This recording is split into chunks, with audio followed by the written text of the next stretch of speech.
नमस्कार दोस्तों, मैं राजेंद्र सिंह ठाकुर आप सभी का एक बार फिर स्वागत करता हूं रेडियो भारती के नए शो में, जिसमें हम आपको सुनाएंगे वो कहानियां जो आपको गुदगुदाएंगी, ज्ञान के समुद्र में गोते लगवाएंगी और आपके बच्चों को संस्कारी बनाएंगी।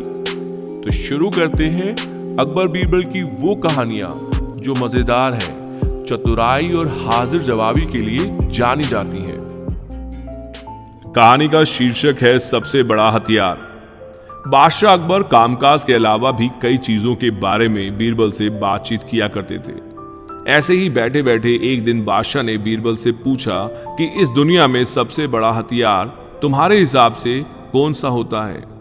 इस बात के जवाब में बीरबल ने कहा कि संसार में आत्मविश्वास से बड़ा हथियार कुछ और नहीं हो सकता।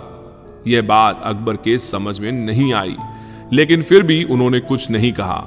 उनके मन में हुआ कि समय आने पर इस बात की परख की जाएगी। कुछ दिनों बाद राज्य में एक हाथी बेकाबू हो गया। पता करने पर समझ आया कि वो पागल हो गया है। उसे कर्मचारियों ने जंजीरों से जकड़ लिया था। इसकी खबर जैसे ही बादशाह को पहुंची तो उन्होंने सीधे महावत से कहा कि जब भी तुम्हें बीरबल आता दिखे तो हाथी की जंजीरों को खोल देना। यह सुनकर महावत हैरान हो गया, लेकिन बादशाह का आदेश था, इसलिए सिर झुकाकर चला गया। अब अकबर ने बीरबल को महावत के पास जाने के लिए कहा। महावत ने भी बादशाह के आदेश का पालन करते हुए बीरबल को आते देख हाथी को जंजीरों से मुक्त कर दिया। बीरबल को इस बात की खबर नहीं थी, इसलिए वो आराम से चल रहे थे।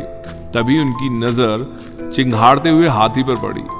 जैसे ही उन्होंने उसे देखा कि हाथी उनकी तरफ आ रहा है, वो कुछ समझ नहीं पाए। कुछ ही देर में उनके दिमाग में हुआ कि बादशाह ने मेरी आत्मविश्वास वाली बात को परखने के लिए ही इस हाथी को मेरे पीछे छोड़ने का आदेश दिया होगा।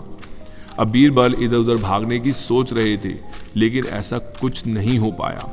सामने से हाथी आ रहा था और अगल बगल में भागकर जाने की जगह नहीं थी। इतने में ही हाथी बीरबल के काफी करीब पहुंच गया। तभी बीरबल ने सामने से एक कुत्ते को देखा और उसे टांगों से पकड़कर हाथी की तरफ फेंक दिया। कुत्ते चीखते हुए हाथी से टकराया। उसकी चीख सुनकर हाथी वापस उल्टी दिशा में भागने लगा। कुछ ही देर में इस बारे में बादशाह अकबर को पता चला। तब जाकर उन्होंने माना कि आत्मविश्वास ही मनुष्य का सबसे बड़ा हथियार है।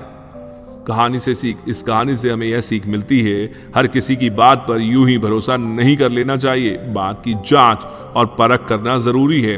दूसरी सीख यह है कि इंसान समय से पहले उम्मीद ना छोड़े तो परेशानी से बाहर निकला जा सकता है। अगर आपको हमारी ये कहानी पसंद आई हो तो इसे लाइक, शेयर और सब्सक्राइब जरूर करें।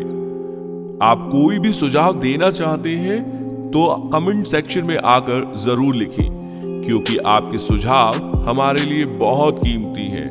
तो अगली बार फिर मुलाकात होगी एक नई कहानी के साथ। तब तक के लिए मैं आपसे विदा चाहूंगा इस वादे के साथ कि आप बने रहेंगे रेडियो भारती के साथ।